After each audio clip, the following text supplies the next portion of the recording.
প্রতিদিন যেমনটা হয়, তো রান্না করার পর আমি তারপর ঘরে আসি ঘর গোছানোর জন্য। তো আজকে আমি ঘরটা বেশ ভালো করে গুছিয়ে নেব, মানে বিছানাটা গোছাবো, ঘর ঝাড় দিয়ে মুছে নেব, তারপর যাব রান্না করতে। ওর কয়েকটা শার্ট ছিল সেগুলো আর কি একটু পরিষ্কার করে দেবো, তারপর আবার বিকালে আয়রনও করতে হবে।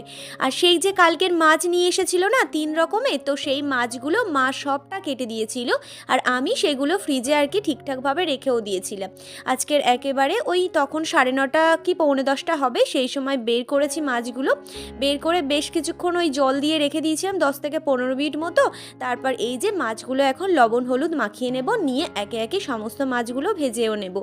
তো এই যে প্রথমে বাটা মাছগুলো ভেজে নিচ্ছি, তার কারণ হচ্ছে বাটা মাছের পেঁপে আলু দিয়ে হবে তরকারি, আর তার সাথে হবে চিংড়ি দিয়ে পাঁচমিশালি একখানা সবজি। তো সেই সবজিগুলোই মা এখানে আর কি কেটে দিচ্ছিল, আর আমি ওই যে পেঁপে আলু দিয়ে তরকারিটা বানাবো, তো এখানে বসিয়ে দিয়েছি, 5 ফোড়ন দিয়েছি ফোড়নে, আর কাঁচা লঙ্কা দিয়েই আর কি তরকারিটা বানাবো।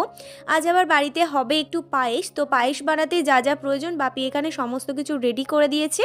আর আমি এখানে দেখো ওই যে গুড়টা আর কি সেটা একটুখানি গুঁড়ো করে নিচ্ছিলাম। তারপর আমি চলে গেছিলাম স্নান করতে, স্নান করে এখন চলে এসেছি ঠাকুর ঘরে। ঠাকুর ঘরে এসে ঠাকুরের পুজোটাও দিয়ে নিলাম, তারপর রোদ্দুরে বসে সবাই মিলে জমিয়ে হবে খাওয়া দাওয়া। তো চলো, টাটা।